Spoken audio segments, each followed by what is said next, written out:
All right, hello, my friends. Today is a very good day. We are going to be talking all about Toyota's really first ever bold retro design leap, cars that maintains its value the most, literally. Or you could also say the least depreciating car. You could call it a couple of things. We are going to be talking all about the Toyota FJ Cruiser. So, let's do it.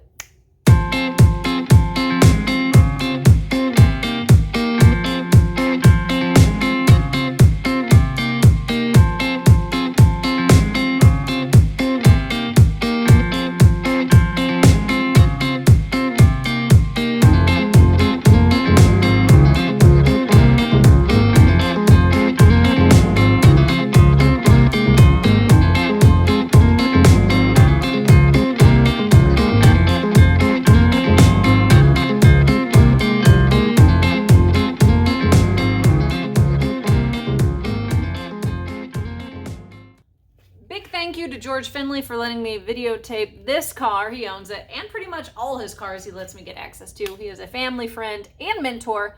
Now, I'm like 99% sure he's going to be selling this, probably on Bring a Trailer, but if not, if you really need to get your hands on an FJ Cruiser, go ahead and email me at thebadblondecars@gmail.com. Maybe we can work out a deal.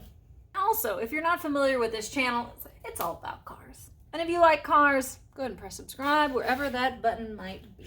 It's probably over here or it's over there.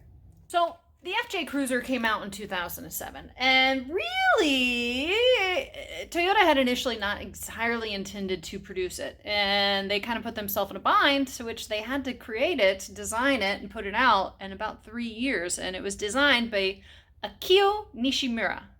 I really hope I'm saying that correctly, but I'm going to spell it out right here just in case. And in the States, we only had the FJ Cruiser for 7 model years. They decided to cease production in 2014. Now, I do believe in South Africa, they are still producing and selling brand new FJ Cruisers. And these utilitarian vehicles, kind of nice little retro midsize, really SUV, were intended mainly and designed for off-roading capability. Now, the FJ Cruiser is based on a stretched Land Cruiser Prado box frame, and it is powered by an aluminum 4-liter V6, available with either a 5-speed automatic or 4-speed manual transmission, and this Cruiser is manual, thank goodness. That'll be a fun drive video if you know what I mean. Available either 2-wheel or 4-wheel drive, and obviously I think we know which one of those we would want.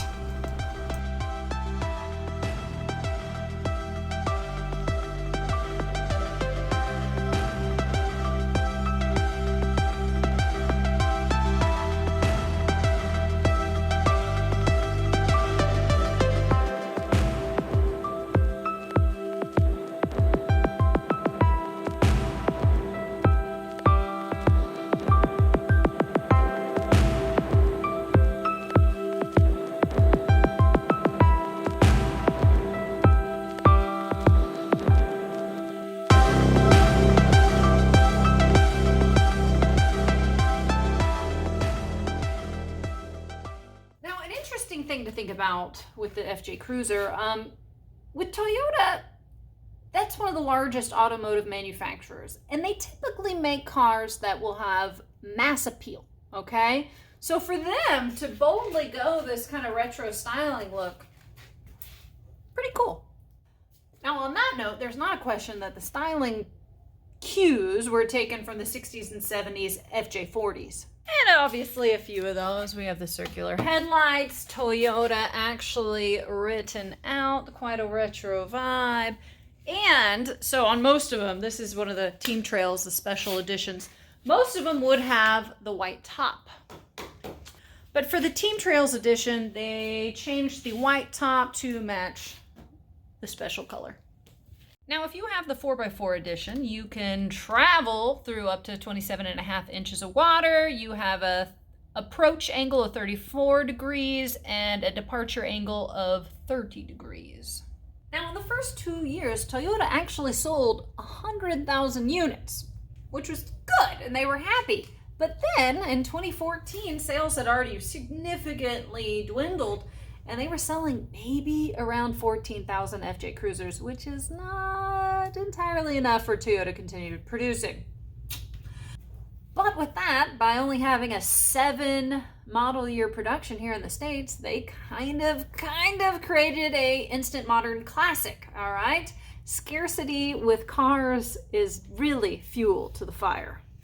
And that also right there is a part of the reason that the FJ Cruiser holds on to its value substantially. Pardon, my phone just rang.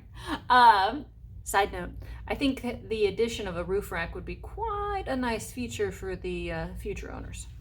You have these high waiter bumpers for clearance. These are the clam doors, as they like to call them.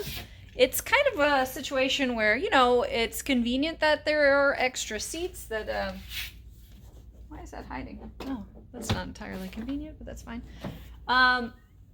The thought of it is nice to have, and making sure that doesn't hit the forklift, to have the additional seats, but the reality is probably not that comfortable. Let's get in. Ooh, I mean, I'm not exactly large or small, but that was easy for me, and I do yoga once a week. I'm kidding, I don't do yoga once a week. But yeah, these aren't, I mean, once I'm sitting here, this is not bad, but you can imagine the idea of it's great. The actual convenience of it is not so much, especially in a parking lot.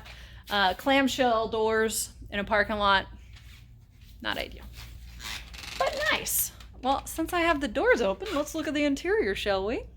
So you kind of enjoy, I like the aesthetic, very utilitarian. Also, you could note this is the same color as the exterior, so that's kind of one of those neat design elements. These color blocks, this kind of the cluster gauge color block right here.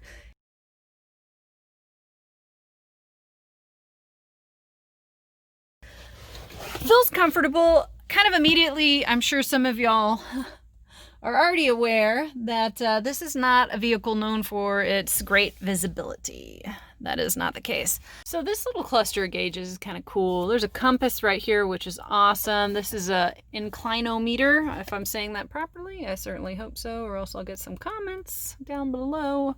It tells you basically your degree of incline or decline, which is kind of neat. I think this is a well-designed Toyota interior. I think it's pretty cool. Yeah. That I cannot resist a drive in a manual vehicle.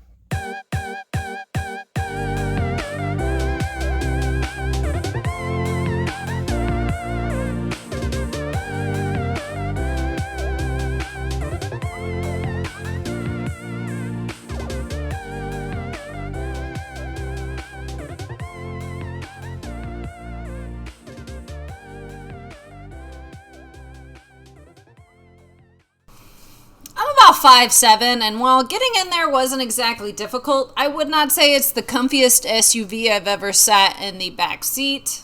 But, you know, I understand the manufacturer's desire to market a 4-door vehicle. So, an interesting thing is that they did already have a lot of dummy switches already available on the FJ Cruiser. And why is that? Well, Toyota decided to go ahead and give the aftermarket quick access.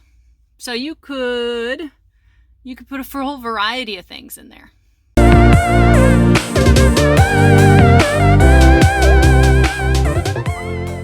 So these little marker spotlights were kind of a neat idea and concept, though Toyota did not actually power them well enough to be that functional of a spotlight.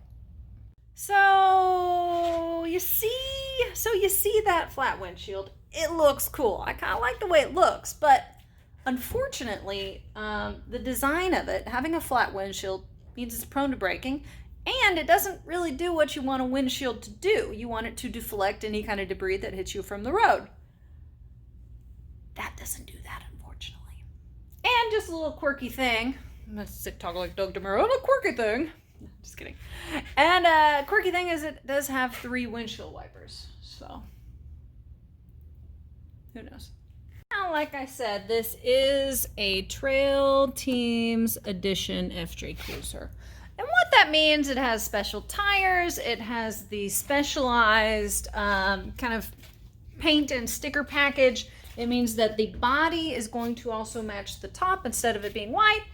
And it includes this kind of matte, and it includes this kind of matte black patch that's supposed to reduce glare. But it just kind of looks cool.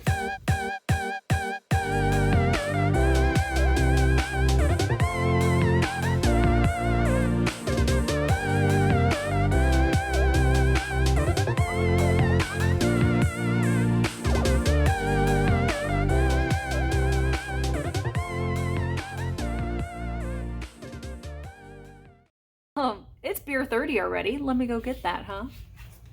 All right, friends. Now what I brought today is a Carbach Campadillo. Pretty tasty. This is a Texas brewery. How I like to describe this beer is a kick in the balls and a tickle on the chin. It's no joke. It's mighty hoppy, okay? And ABV is 6.6, 65 IBU. It's pretty damn good. I'll give you a nice little beer buzz. The brewery is in Houston, and it's really fun to visit, so cheers! I love beer 30.